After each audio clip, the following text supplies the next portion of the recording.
14 মে চট্টগ্রাম সফরে আসছেন অন্তর্বর্তী সরকারের প্রধান উপদেষ্টা ডক্টর মোহাম্মদ ইউনূস। তিনি কালুরঘাট সেতুর ভিত্তিপ্রস্তর স্থাপন ও চবি সমাবর্তনে যোগ দেবেন। তবে ফলকে নাম দিচ্ছেন না প্রধান উপদেষ্টা। ভিত্তিপ্রস্তর অনুষ্ঠান হবে সার্কিট হাউসে, তারপর তিনি বন্দর কর্মকর্তাদের সঙ্গে মতবিনিময় করবেন।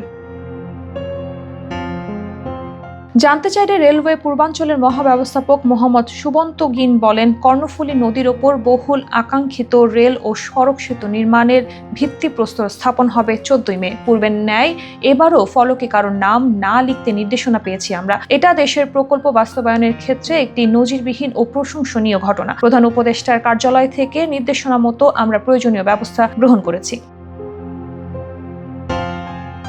রেলওয়ে সূত্রে জানা গেছে, আগামী 14 মে প্রধান উপদেষ্টা ডক্টর মোহাম্মদ ইউনূস প্রথমবারের মতো চট্টগ্রাম ভ্রমণ করবেন। মূলত চট্টগ্রাম বিশ্ববিদ্যালয়ের 5ম সমাবর্তনে প্রধান অতিথি হিসেবে উপস্থিত থাকবেন। প্রধান উপদেষ্টার চট্টগ্রাম সফর উপলক্ষে কালুরঘাটে কর্ণফুলী নদীর উপর রেল ও সড়ক সেতু নির্মাণের ভিত্তিপ্রস্তর স্থাপনের উদ্যোগ নিয়েছে রেলওয়ে কর্তৃপক্ষ। ওই দিন বেলা 11:45 থেকে দুপুর 1:15 পর্যন্ত সংক্ষিপ্ত অনুষ্ঠানের মাধ্যমে সেতুর ভিত্তিপ্রস্তর অনুষ্ঠানের আয়োজন করা হচ্ছে।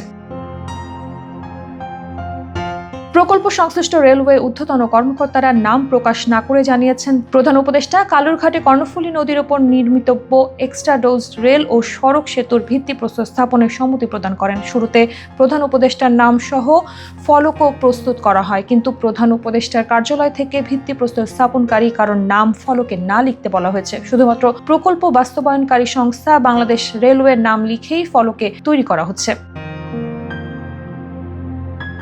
ঢাকা থেকে সরাসরি কক্সবাজার পর্যন্ত ট্রেন সার্ভিস চালু হলেও প্রায় শতবর্ষী কালুরঘাট রেল সেতু দিয়ে ঝুঁকি নিয়ে ট্রেন চলাচল করছে। সামরিক মেরামত করে ভারী ইঞ্জিন ও দীর্ঘতম ট্রেন চালানো হলেও ভবিষ্যতে এ রুটে ট্রেন সংখ্যা বাড়াতে একটি নতুন সেতু নির্মাণের পরিকল্পনা ছিল রেলের, কিন্তু রেল সেতুর সঙ্গে সড়ক যান চলাচলের সুবিধা রাখার বিষয়ে জটিলতা, সেতুর উচ্চতা নিয়ে নৌ পরিবহন মন্ত্রণালয়ের আপত্তি সহ অর্থায়ন জটিলতায় সেতু নির্মাণ কাজ শুরু করতে বিলম্ব হয়। বর্তমানে সমুদ্রপৃষ্ঠ থেকে 12.2 মিটার উঁচু সেতু নির্মাণে নৌ পরিবহন মন্ত্রণালয়ের অনাপত্তির পর সেতুটির দৈর্ঘ্য ও নির্মাণ ব্যয় বেড়ে যায়। সর্বশেষ একনেক সভায় 11,560 কোটি টাকার অনুমোদন দিয়েছে সরকার। এর মধ্যে 4,435 কোটি টাকা দিচ্ছে সরকার, আর বাকি 7,125 কোটি টাকা আসবে কোরিয়ান ঋণ থেকে। বর্তমানে পুরনো একলেন সেতুর কারণে যানবাহন পারাপারে দীর্ঘ সময় অপেক্ষা করতে হয়। রেল সেতু দিয়ে হালকা যানবাহন চলাচল করলেও ভারী যানবাহনগুলো চলাচল করে ফেরি দিয়ে।